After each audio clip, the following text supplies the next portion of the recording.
Hi everyone, I'm lying in my hammock. That's why I've got this coming out the top of my head. But it's exceedingly comfortable. And I thought I'd just kind of have a bit of a chat with you after dinner.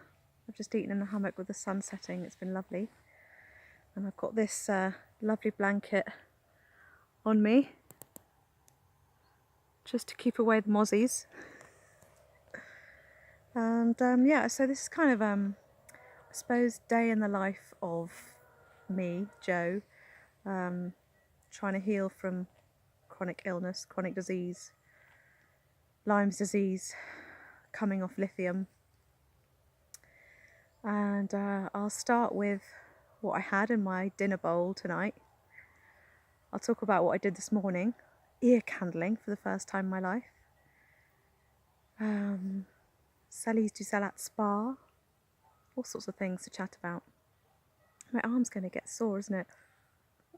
Just realised that. Do you like our veggie patch in the back? Look, those beautiful, deep, big flowers. You can see them better when the sun's shining on them. So let's get to it. What did I just eat? So I had a kind of cheat meal tonight. There's my bowl, all finished. Cheat as in I'm supposed to be having 100% astringent fruit at the moment to really detox. And Robin came back last minute after I'd pretty much made my salad with some more oranges because we'd run out.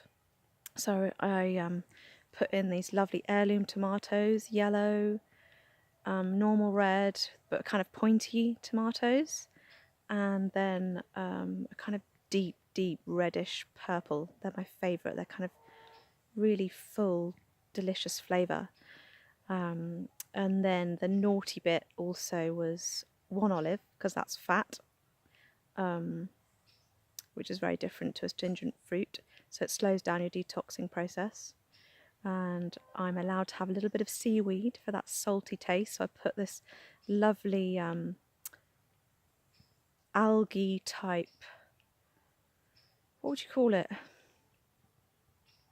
It's kind of a saucy mix with capers and things. It's really yummy. So I just had a little dollop of that on the side with some local lettuce. I picked a couple of pissenlit, which in English is dandelion, and you can see that in my picture on the thumbnail. And that's really good for your kidneys and flushing all of that out and getting the toxins out of your body. And talking about kidneys, I was really chuffed. I can't remember if it was yesterday morning or the morning before, but can you hear that mosquito? That's why I'm in a scarf. I'm trying to cover up from getting bitten. It's right by my ear. I had in my urine a kind of about that big cluster of white kind of sediment, which for me was like a really happy moment, because that's what I'm aiming for. The more sediment I have in my urine, the more my kidneys are actually getting rid of the toxins in my body.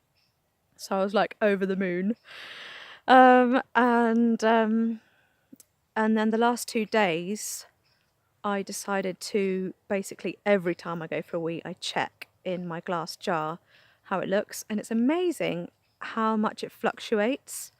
So literally the week after I'd had, you know, that big cluster and really great things happen when it comes to detoxing, the next one was totally clear, like no sediment at all.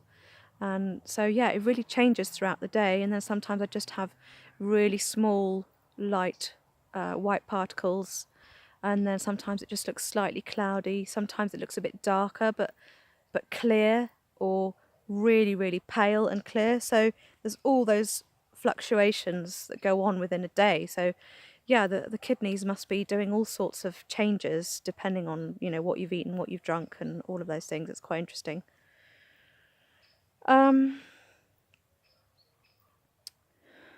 Yeah, so moving on to ear candling. At the moment, because I'm doing so much inhalation every morning, I'm really moving some of the mucus in my head, kind of draining it down from my brain or sinuses, wherever it gets stuck up there and in my ears, that it's all kind of shifting and moving, and my ears are popping and also have really strong kind of earache pain.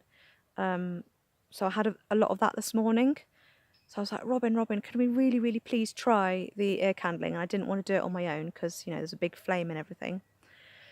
And so I got a little bit of my cotton and stuffed it up the hole, the end that would go in my ear. And I didn't want any kind of, what do you call it? Extra bits and bobs to basically go down my ear hole. So I was kind of protecting myself by doing that. Got all the way down the end. It takes about 8 to 10 minutes, maybe a bit longer, and realised it hadn't done a thing. It hadn't pulled any wax out of my ear, even though it felt warm. I had all the crackly hissing sounds. So in the second ear, I was like, right, I'm going to put a lot less fabric up as my filter. And lo and behold, at the end, it still hadn't worked. So that's a bit demoralising, if that's the right word to use. I'd made 50, and now I feel like not doing any more because I just feel like it's not going to work. Maybe I should just try it without any filter. That'll probably work. But there's certainly a lot to come out of here. And then afterwards, Robin was peering down my ear holes, my ear canals. And he said, Jo, you've got really small ear canals. And I was just thinking to myself, how many husbands do that to their wives' ear canals? Well, mine did this morning. Really small. I know, I've always had small ear canals. I can't do anything about it. And in my life, I've had trouble hearing, especially in my kind of teenage years. And it was just from kind of getting blocked ears. So I used to have them kind of astringed. What do you call it?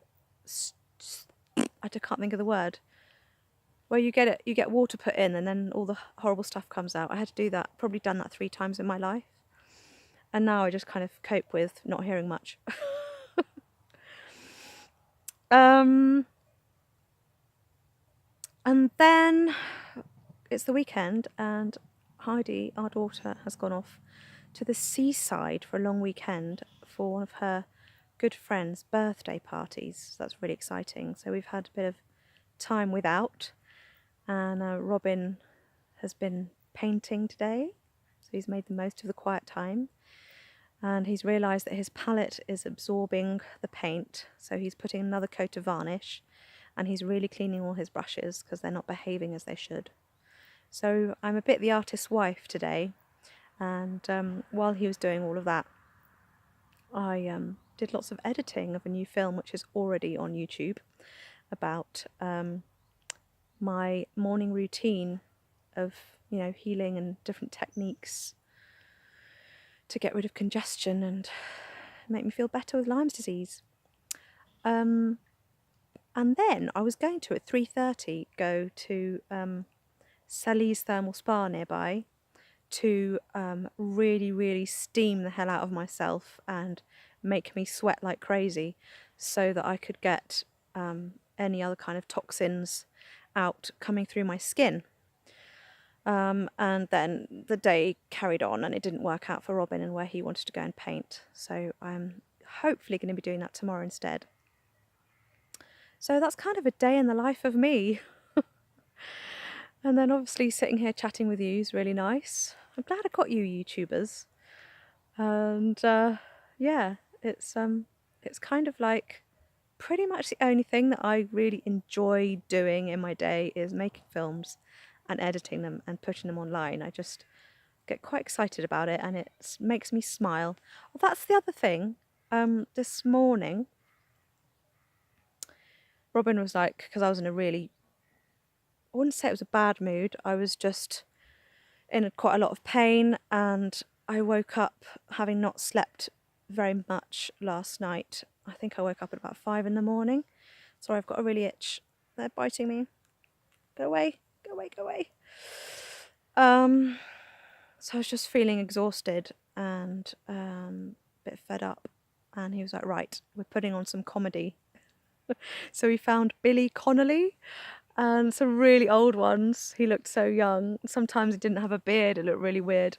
But yeah, he started me smiling and laughing and getting me going. So I'm going to do that more often, get my positive vibes kind of lifted, so that I feel I can kind of, I don't know, just have a more of a joyful, easygoing day. I think I need to go before I get bitten to bits.